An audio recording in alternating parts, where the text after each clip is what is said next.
Welcome to True. The Voicemail That Broke America. September 11th, 2001, vertical bar, 8:46 a.m. to 10:28 a.m. Chapter 1, The Morning, 6 a.m. to 8:45 a.m. Rebecca Morrison's alarm went off at 6 a.m. on Tuesday, September 11th, 2001. She was 26 years old, a junior analyst at Morgan Stanley, working on the 72nd floor of the South Tower of the World Trade Center. She'd been with the company for 2 years, hungry to prove herself, to climb the ladder, to make something of the economics degree she'd worked so hard for at NYU. Rebecca lived alone in a small studio apartment in Queens. Her routine was precise, almost mechanical. Alarm at 6 o'clock, shower by 6:15, coffee and toast by 6:45, out the door by 7:15 to catch the E train into Manhattan, at her desk by 8:15 before most of her colleagues arrived. That was how you got ahead. You showed up early, stayed late, worked weekends. This Tuesday started like every other Tuesday. At 6:47 a.m., Rebecca's phone rang as she was pouring her coffee. It was an unknown number, 212 area code, Manhattan. She almost answered. It could be work, could be important, but she was running on schedule and didn't want to get derailed by a sales call or wrong number. She let it go to voicemail. At 7:12 a.m., Rebecca locked her apartment door and headed for the subway. The September morning was perfect. Clear blue sky, temperature in the low 60s, the kind of day that made you grateful to be alive in New York City. She had her briefcase, her coffee in a travel mug, her Metro card ready. At 7:28 a.m., she descended into the subway station, no cell service underground, just the familiar rumble of approaching trains and the press of other commuters beginning their day. The E-train arrived at 7:31 a.m. Rebecca found a seat and pulled out a file she needed to review before her 9 a.m. meeting. Market analysis, portfolio recommendations, the kind of work that consumed her life. She didn't notice the other passengers, didn't look out the windows, just focused on the numbers in front of her. At 8:03 a.m., Rebecca emerged from the subway at the World Trade Center station. She rode the escalator up into the massive underground concourse that connected the towers, the mall, the PATH station. Thousands of people flowed through this space every morning. Office workers, tourists, delivery people, the arteries of lower Manhattan pumping with life. At 8:11 a.m., Rebecca stopped at her usual coffee cart in the concourse. She bought a blueberry muffin from Ahmed, the vendor who'd been there every morning for the 3 years she'd worked in the building. They exchanged pleasantries. Ahmed asked about her weekend. She asked about his kids. Small talk, routine talk, the kind of brief human connection that punctuated the anonymity of city life. At 8:18 a.m., Rebecca took the elevator to the 72nd floor. The ride up was smooth, fast, the kind of engineering marvel that allowed buildings to reach impossible heights. She exited onto her floor, walked through the glass doors into the Morgan Stanley offices, waved at the receptionist. At 8:24 a.m., Rebecca was at her desk. She booted up her computer, logged into the trading systems, checked her emails. 37 new messages since she'd left the office at 7:30 p.m. the night before. Markets never slept. Finance never slept. If you wanted to succeed, you couldn't sleep either. At 8:35 a.m., Rebecca's phone rang. Office line, not her cell. Internal call from her boss, David Park, asking if she was ready for the 9 a.m. client meeting. She assured him she was. Hung up, went back to her emails. At 8:42 a.m., Rebecca's cell phone buzzed in her purse. She glanced at it, unknown number again, same 212 area code. She ignored it, probably a telemarketer who'd gotten her number somehow. She had work to do. At 8 hours 46 minutes and 40 seconds a.m., American Airlines Flight 11 struck the North Tower between floors 93 and 99. Rebecca felt it. The entire South Tower swayed. Papers flew off desks. Coffee cups toppled. The fluorescent lights flickered. Someone screamed. For a moment, just a moment, there was confusion. An earthquake? An explosion? No one knew. Then the announcements came over the PA system. Attention! An incident has occurred in the other building. For your safety, please remain at your desks. This building is secure. Rebecca stood up. Through her window, she could see smoke billowing from the North Tower. A massive gash in the building's side, flames visible even from this distance, papers floating through the air like snow. Her phone rang, her personal cell. She grabbed it from her purse. Unknown number, that same 212 area code. Third call from the same number in 2 hours. This time, she answered. Hello? Static. Heavy static, like the connection was breaking up. Then a voice, male, distorted, strange. They knew. Rebecca's hand tightened on the phone. What? Who is this? More static. The voice came through again, clearer this time, but still wrong somehow. Wrong in a way that made Rebecca's skin crawl. They knew it was coming. The second plane. Get out. Get out now. You have... The line went dead. Rebecca stared at her phone. The second plane? What second plane? It was an accident, right? A terrible accident. Some pilot had a heart attack, or the instruments failed, or... Around her, chaos was building. Some people were evacuating despite the PA announcement. Others were staying at their desks, following instructions. The Morgan Stanley security coordinator was moving through the floor, telling people to stay calm, stay put, wait for official word. Rebecca looked at her phone again. The call had lasted 15 seconds. The number was still on her screen. She tried to call it back. It rang once, twice, then a message. The number you have dialed is not in service. Not in service? But it had just called her, 30 seconds ago. Rebecca's hands started shaking. The second plane. Get out now. It was 8:51 a.m. She had 12 minutes. Chapter 2. The Decision. 8:51 a.m. to 9:03 a.m. Rebecca grabbed her purse and briefcase. Around her, the office was divided. Half the employees were evacuating, grabbing their things, heading for the stairwells. The other half were staying, listening to the PA announcements, following protocol. David Park, her boss, was one of those staying. Rebecca, where are you going? They said to stay put. This building is secure. Rebecca looked at him. David was 43, married, 2 kids in elementary school. He lived in Westchester, coached Little League, had photos of his family all over his desk. I got a call, Rebecca said. Someone said there's going to be a second plane.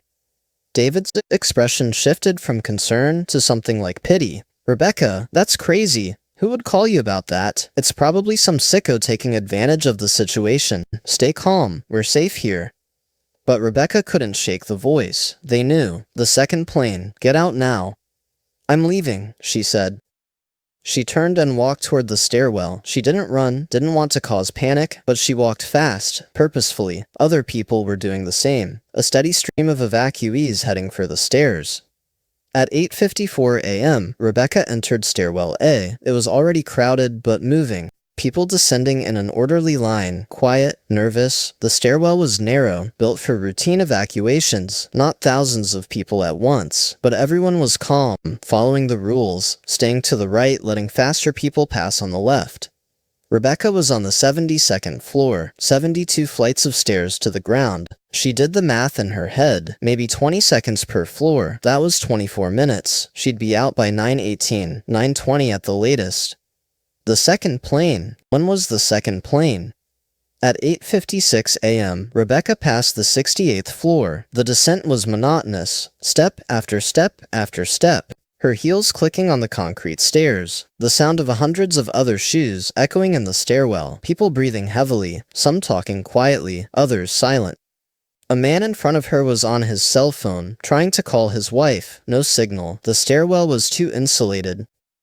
At 8:59 a.m., Rebecca passed the 60th floor. She was making good time, moving faster than the average. She was young, fit, took the stairs at the gym. This was just an extended workout. Around her, the mood was still relatively calm, annoyed maybe, inconvenienced. But not terrified, not yet. People were complaining about the lost work time, the disruption. Someone made a joke about finally getting their cardio in for the day. At 9:01 a.m., Rebecca passed the 55th floor. Still 41 stories to go. Her legs were starting to burn. She was breathing harder. But she kept moving, kept descending, the voice on the phone echoing in her head. They knew. The second plane.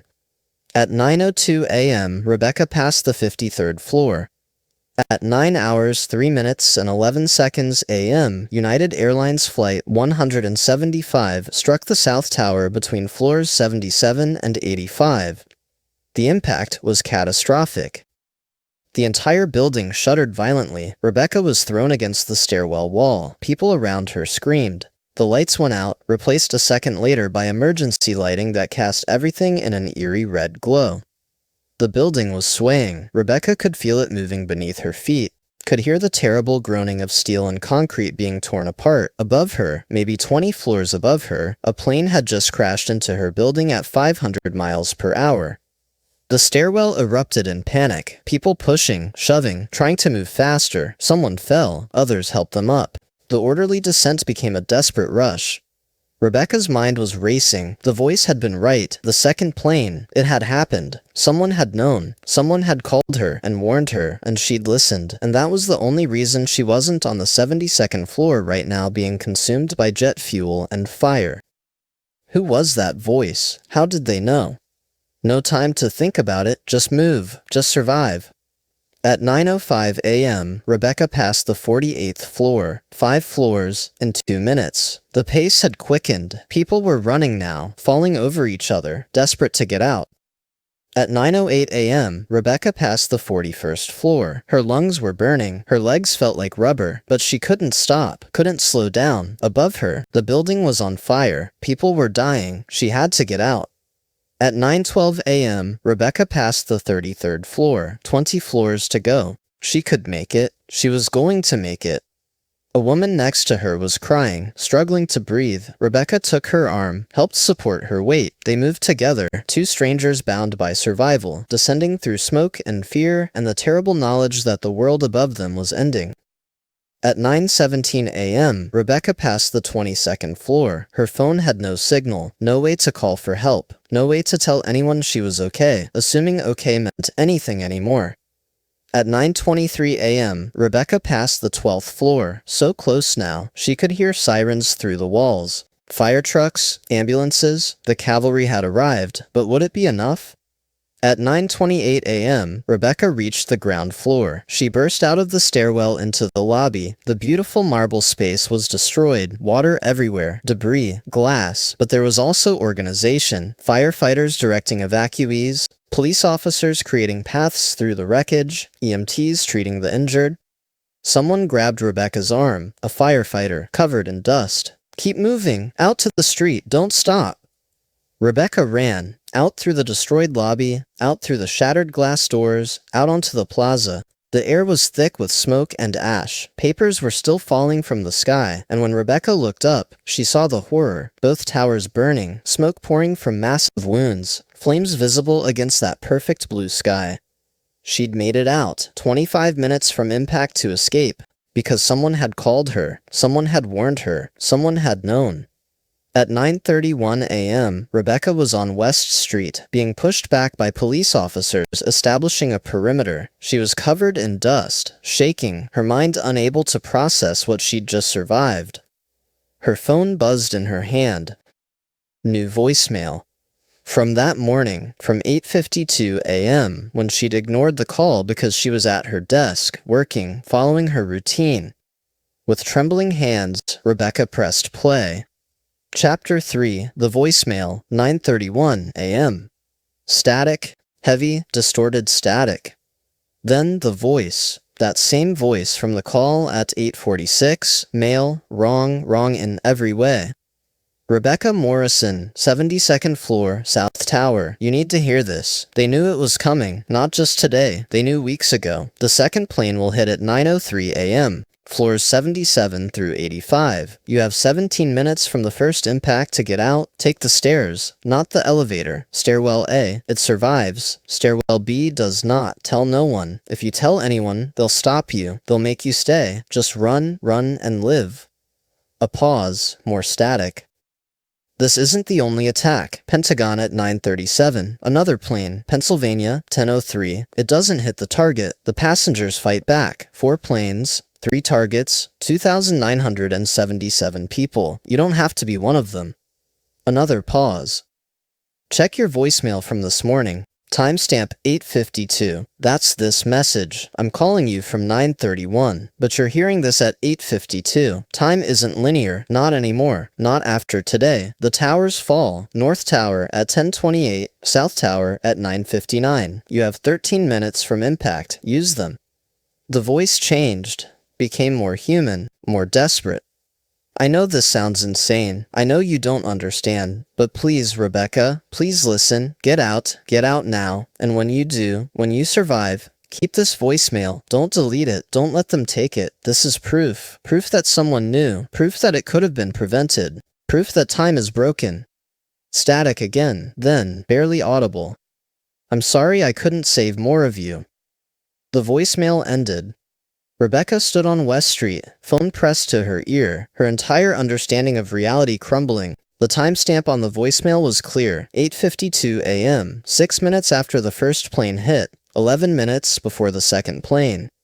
But the voice had given specific times, 9:03 for the second plane, 9:37 for the Pentagon, 10:03 for Pennsylvania, 9:59 for the South Tower collapse, 10:28 for the North Tower. Rebecca looked at her watch, 9:32 a.m. The voice had said, South Tower falls at 9:59. 27 minutes from now. Chapter 4, The Collapse, 9:32 a.m. to 9:59 a.m.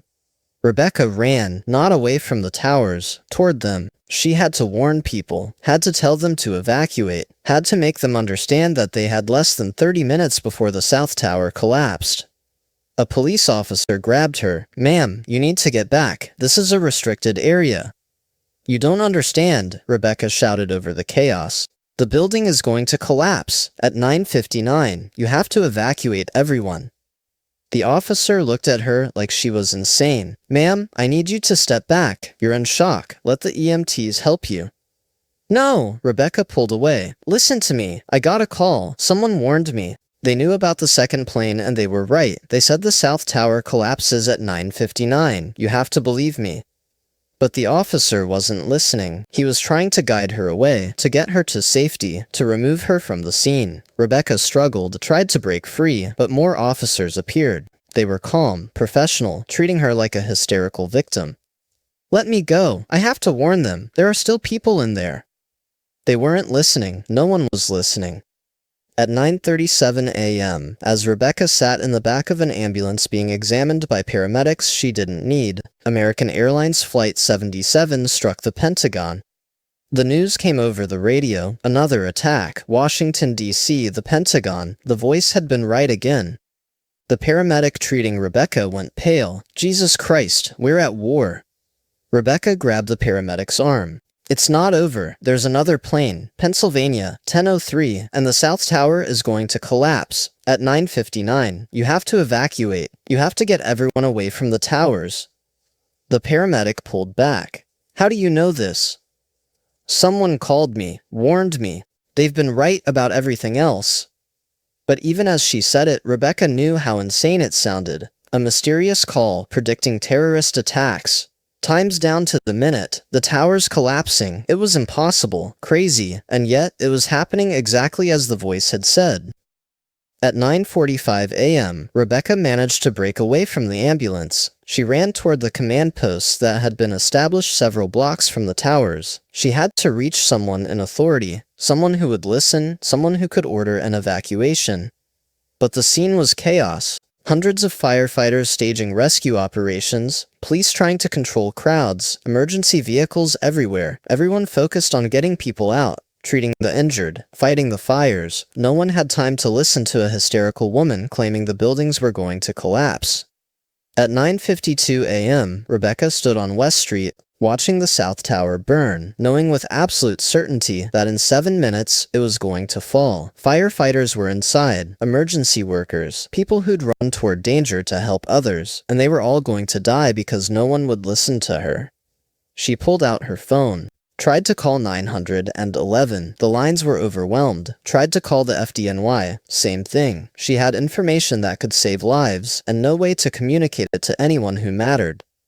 At 9:56 a.m., Rebecca saw movement in the South Tower, a change in the smoke pattern. The building was shifting. She could see it even from blocks away. The structure was failing.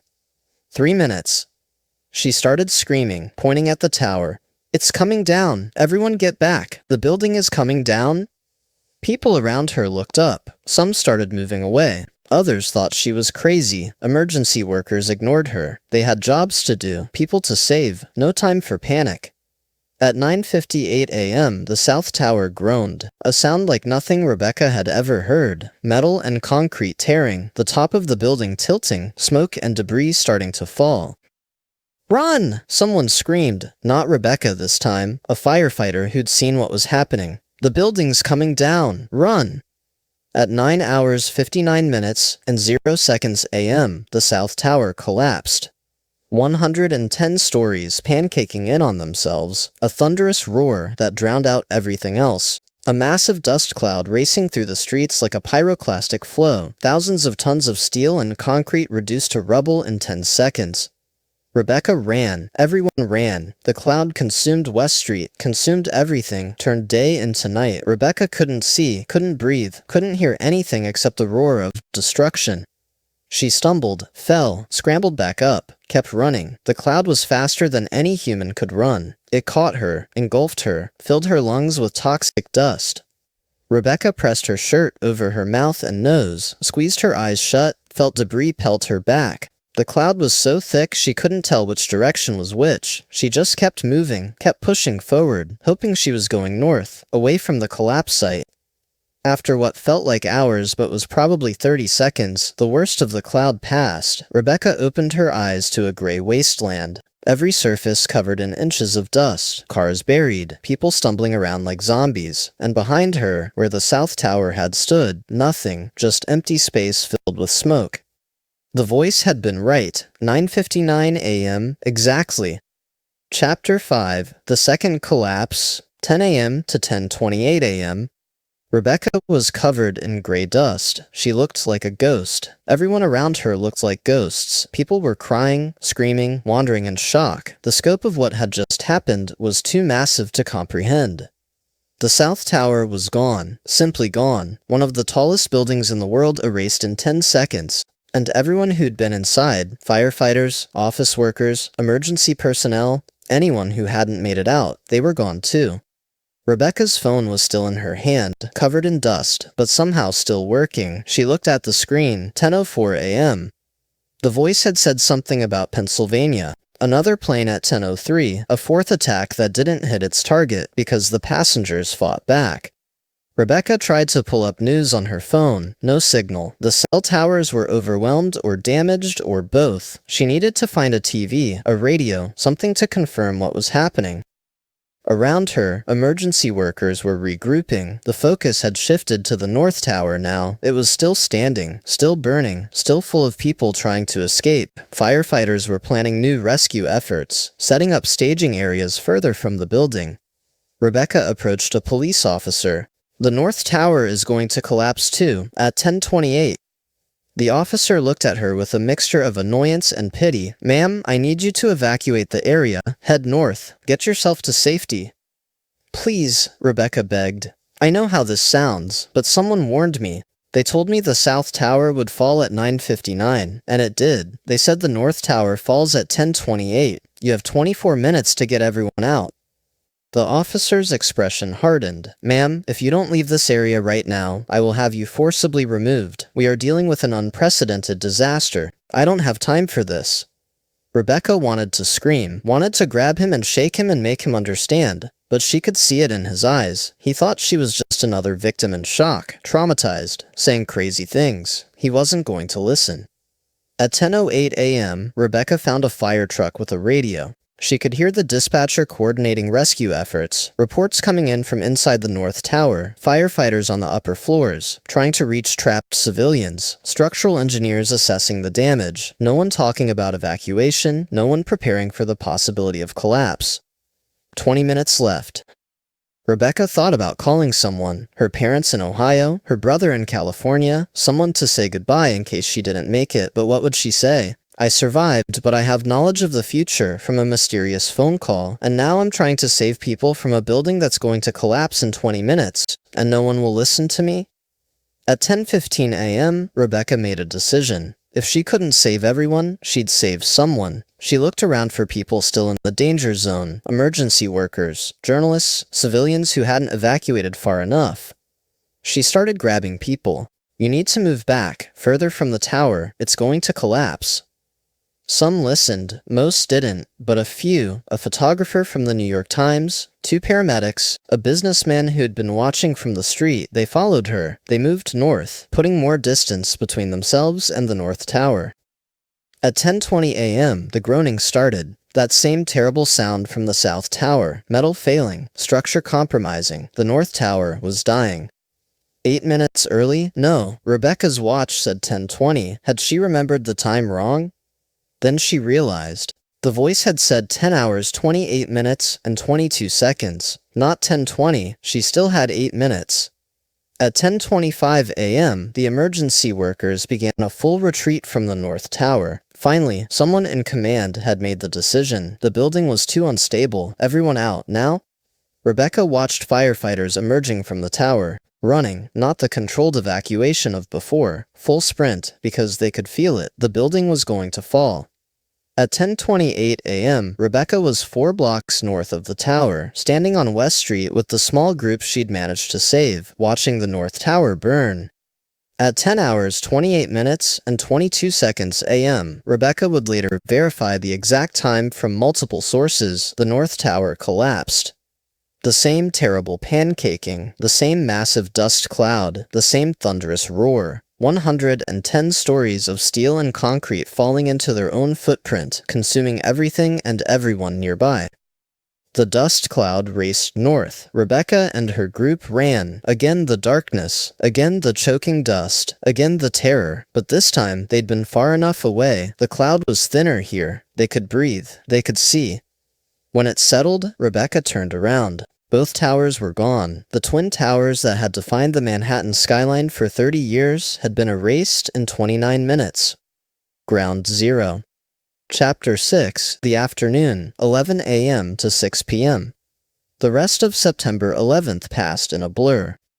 Rebecca was interviewed by police. They took her statement that she'd received a phone call warning her about the attacks, that she'd evacuated the South Tower before the second plane hit, that she'd tried to warn others about the collapses. The detectives were professional but skeptical. They took her phone, said they needed to analyze the voicemail, told her not to leave the city.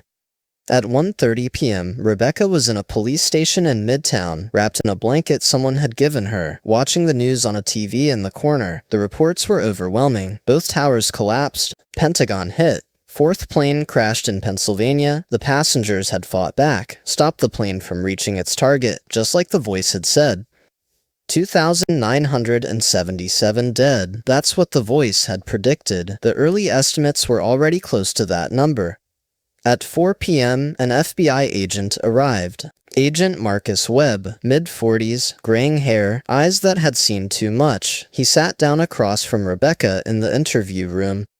"Miss Morrison, I need you to tell me everything about this phone call. Everything you remember. Don't leave anything out, Rebecca told him. The 3 calls, the unknown number, the warning about the second plane, the voicemail with specific times, the Pentagon, Pennsylvania, the collapses, all of it. Agent Webb listened without interrupting. When she finished, he leaned back in his chair. "We've examined your phone. The voicemail is there, time-stamped 8:52 a.m. We've traced the number. It's registered to a landline that doesn't exist. The building where it should be hasn't been built yet. The phone company has no record of any calls from that number. As far as their system is concerned, those calls never happened." Rebecca's mouth went dry.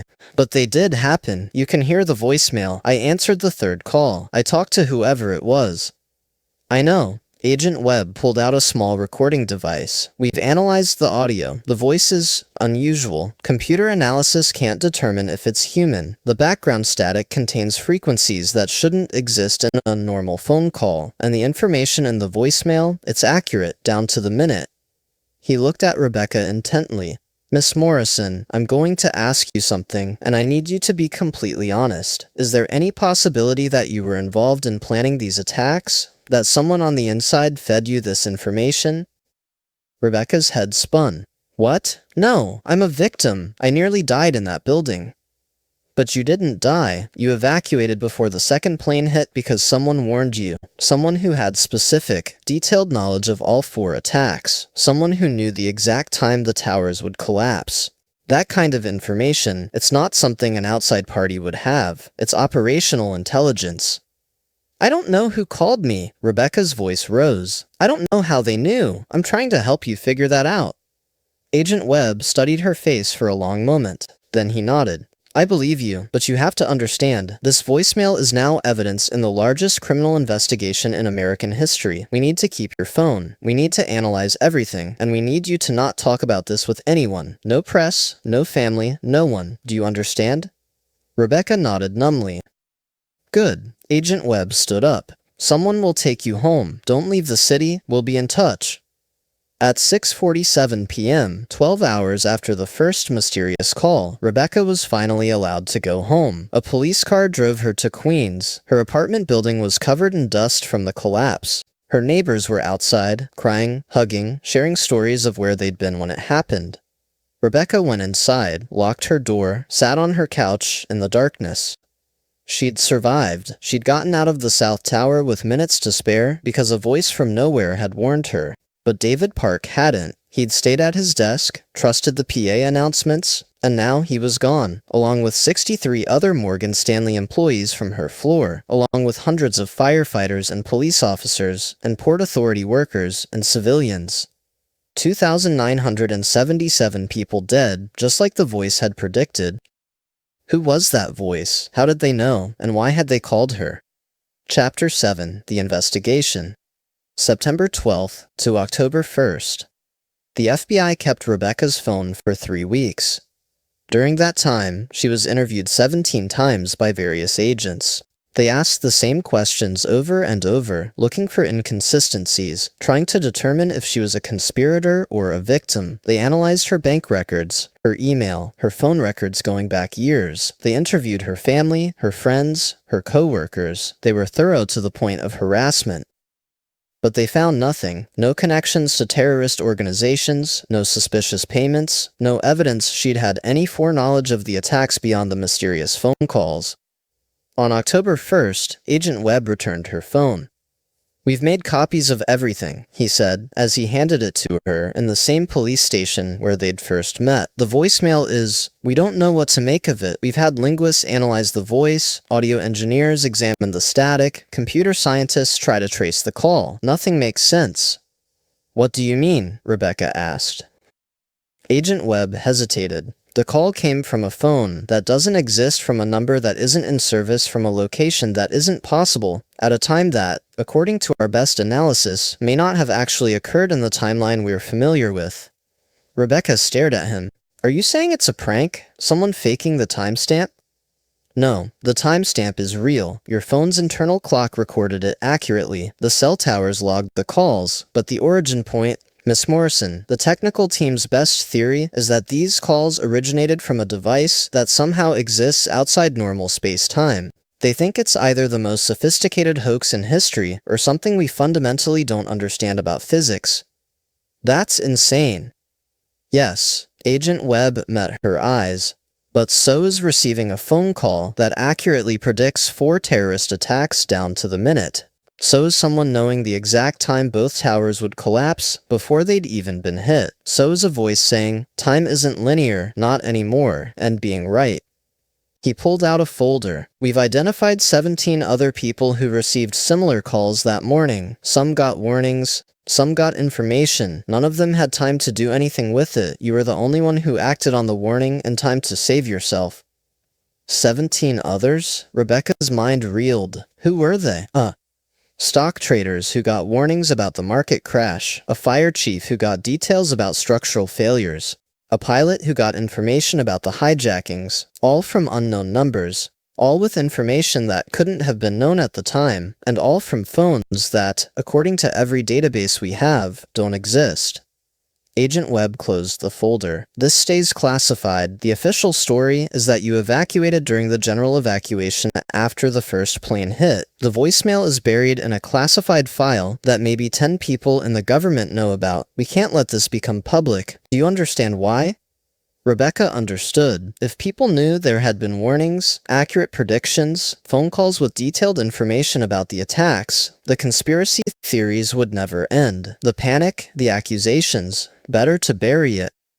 What do I do now? She asked quietly.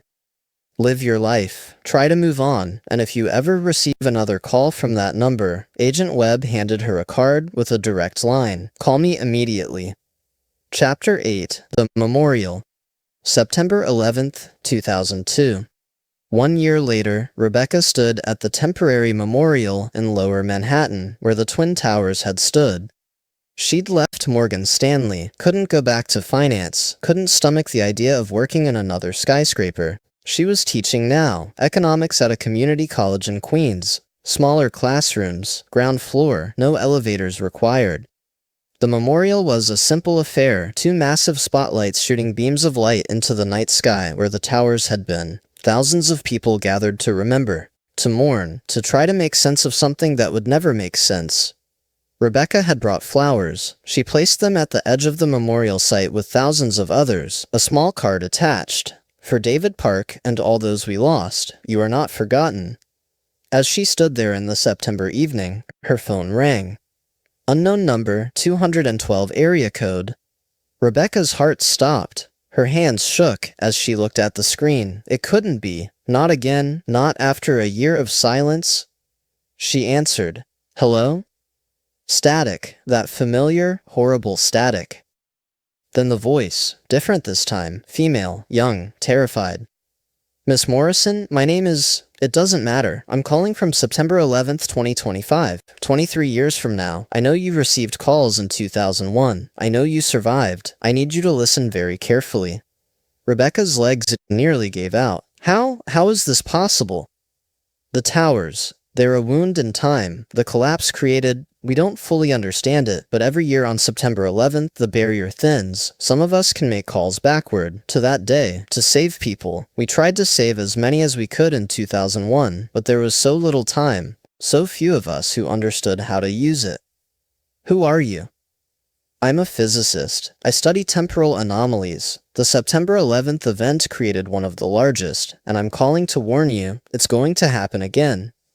Rebecca's blood ran cold. What's going to happen again? Not the towers, but another attack, different target, different method, and we need you to help stop it. You're one of the few people who knows the calls are real, who survived because of them, who can convince others to listen. The voice was breaking up, the static getting worse. When? Rebecca demanded. When is it going to happen?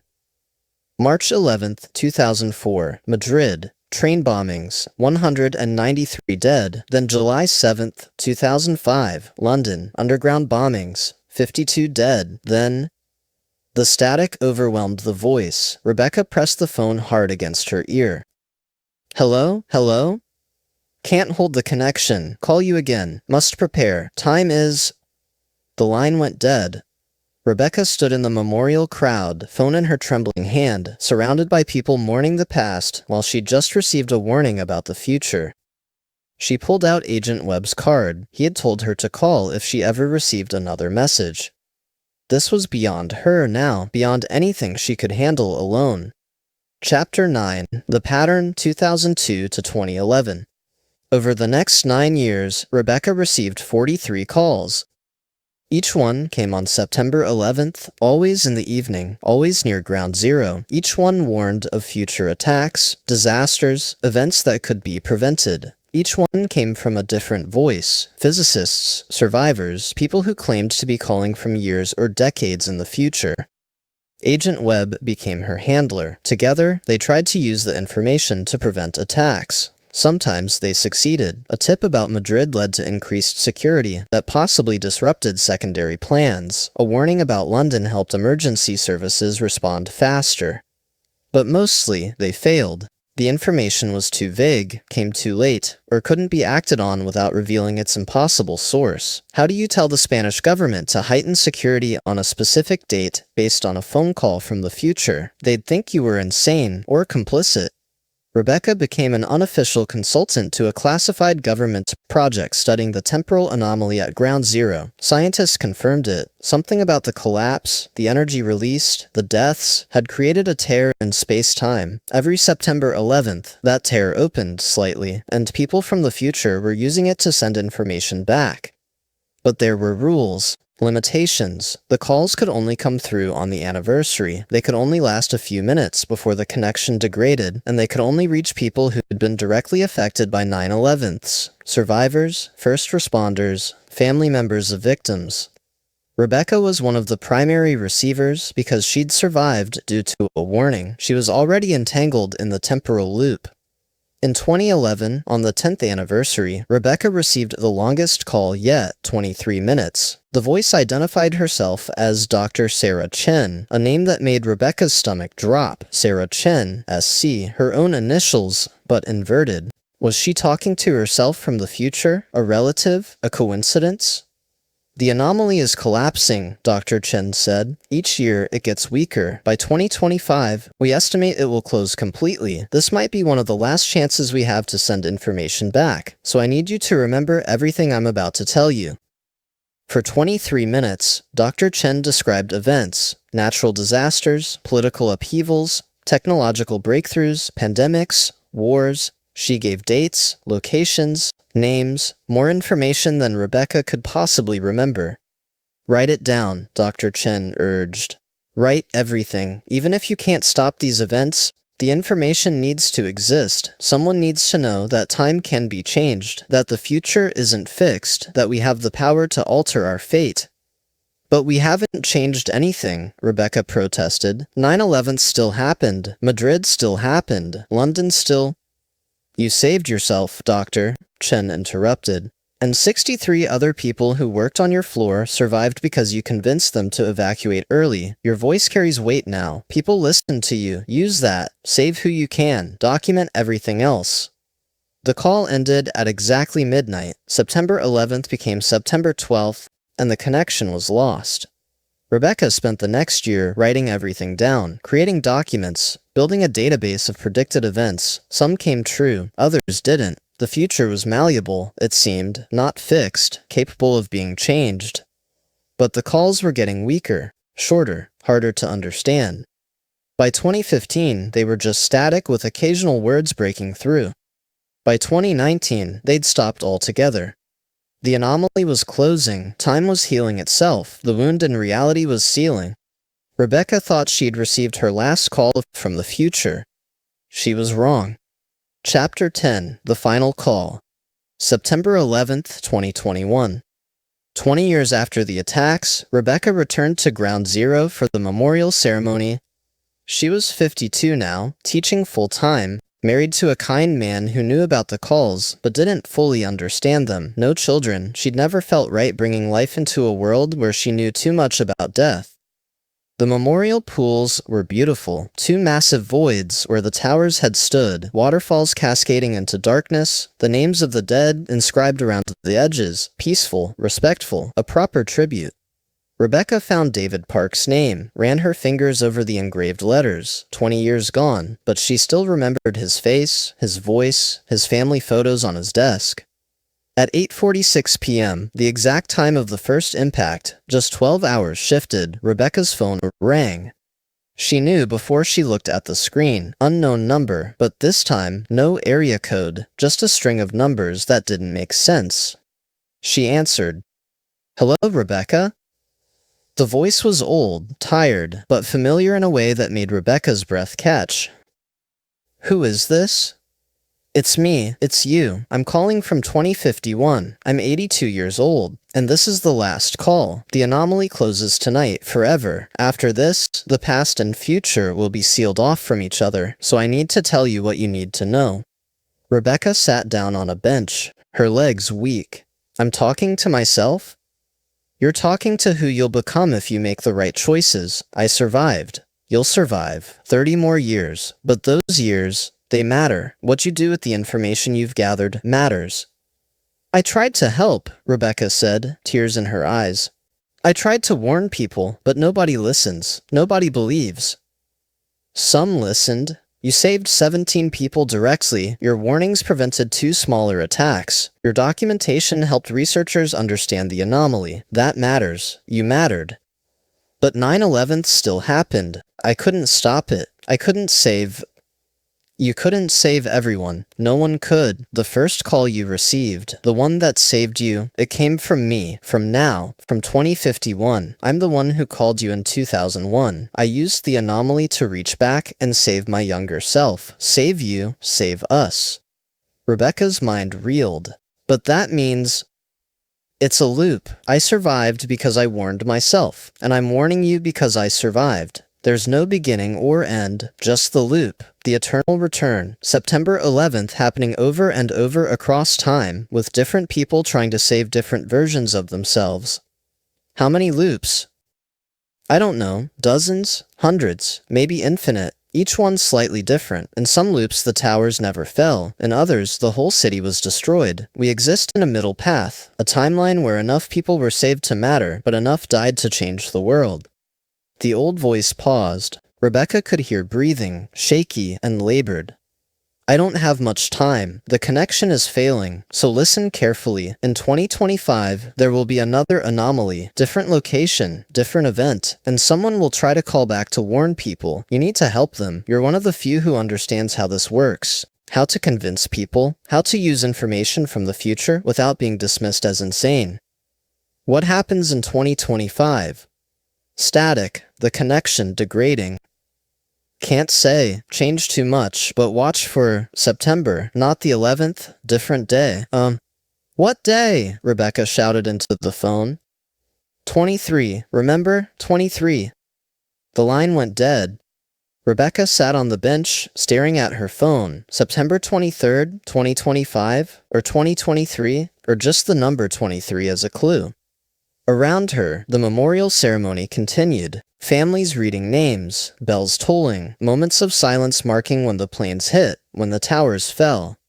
Rebecca closed her eyes and made a decision. She would keep watching, keep documenting, keep preparing, because somewhere in the future, another version of herself, or someone like her, would need help understanding how to use a phone call from the future to save lives. The loop would continue, time would spiral, and September 11th would echo through the decades, a wound that never quite healed, a day that kept reaching backward and forward, trying to save itself. Epilogue. September 11, 2051. Dr. Rebecca Morrison sat in the temporal research facility built on the ground where the Twin Towers once stood. She was 82 years old, frail, dying, if she was honest with herself. The cancer had spread too far. She had weeks, maybe days. But tonight, she had one last job to do. The equipment around her hummed with energy, massive computers, quantum processors, devices that bent space-time just enough to open a channel to the past. The anomaly was almost closed now. 50 years of healing had sealed most of the wound, but tonight, on the 50th anniversary, there would be one last window, one last chance to make a call. Dr. Morrison's team had spent years preparing for this, calculating the exact frequency, the precise time, the specific phone numbers that could be reached across decades. They'd built on research Rebecca herself had started, using the information from the calls she'd received in her 30s and 40s. And now, at the end of her life, she would close the loop. She would make the first call she'd ever received. She would save her 26-year-old self. "We're ready, Dr. Morrison," a young technician said. "The window opens in 30 seconds. Rebecca put on the headset, looked at the phone number on the screen, her own cell phone from 2001, a number she still remembered after 50 years. "Initiate connection," she said. The equipment roared to life. Energy poured through the quantum processors. Space and time bent and twisted, and the impossible became possible. The line connected. 8 rings, then a click. Voicemail. Rebecca smiled. She'd forgotten about this. That morning in 2001, she'd been pouring coffee. She'd let the call go to voicemail, had almost deleted it without listening. But she hadn't deleted it, and that had saved her life. "Rebecca Morrison," she said into the headset, her old voice distorting through 50 years of space-time. "72nd floor, South Tower. You need to hear this." They knew it was coming, not just today, they knew weeks ago. She spoke for 90 seconds, giving times, locations, warnings, everything her younger self would need to survive. She tried to keep the emotion out of her voice, tried to sound calm and authoritative, but at the end, she couldn't help herself. "I'm sorry I couldn't save more of you," she whispered. The connection broke, the equipment powered down, the window closed. It was done. The loop was complete. Young Rebecca would receive the warning, would evacuate, would survive to make this very call 50 years later. Dr. Morrison removed the headset. Tears streamed down her wrinkled face. "Did it work?" the technician asked. "I don't know," Rebecca said honestly. "Quantum mechanics says it worked in some timeline, whether it's ours or a parallel one. I guess we'll find out." She looked around the facility, at the equipment, the monitors, the researchers who'd dedicated their careers to understanding the temporal anomaly. All of this existed because she'd survived, because she'd listened to a warning from her future self. "Shut it down," she ordered. "Seal the facility. The anomaly is closed. Time has healed. We can't reach the past anymore, and the future can't reach us. It's over." As the team began the shutdown procedures, Rebecca walked to the window. Outside, the New York skyline gleamed in the night, different from how she remembered it in 2001. New buildings, new designs, but still beautiful, still alive. Somewhere in the city, in some quantum reality, a 26-year-old woman named Rebecca Morrison was receiving a phone call that would save her life. And somewhere else, in another timeline, maybe the call never came. Maybe the towers never fell. Maybe September 11th, 2001 was just another Tuesday. But in this timeline, in this reality, Rebecca had survived, had lived 50 more years, had helped save others, had closed the loop. She pressed her hand against the window, looking out at the city she'd helped protect across decades. "Good boy, Jake," she whispered, a phrase she'd heard once at the memorial from a woman who'd lost her search and rescue dog, a phrase that had stuck with her, a reminder that everyone who'd worked Ground Zero, human and animal, had been trying to save someone. Rebecca had saved herself, and in doing so, she'd saved the future. The voicemail that broke America had also saved it. Time spiraled, the loop completed, and September 11th echoed through the decades, forever changed and forever changing, a day that would never end and could never be forgotten. The truth.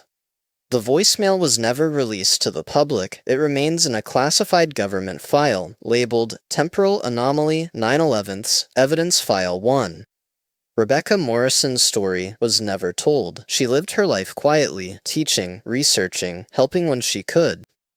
When she died in 2051, only a small group of physicists and government officials attended her funeral. They didn't speak about time loops or phone calls from the future. They talked about her kindness, her intelligence, her dedication to helping others.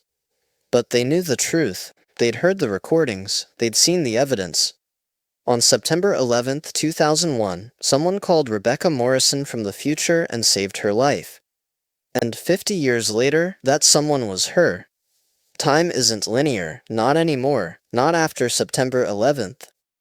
The towers fell, 2,977 people died, the world changed forever. But somewhere in the loops and spirals of time, in the quantum possibilities that branch from every decision, some people were saved by voices from the future warning them to run. This is the story of one of them. This is the story of the voicemail that broke America, and the woman who lived to complete the loop.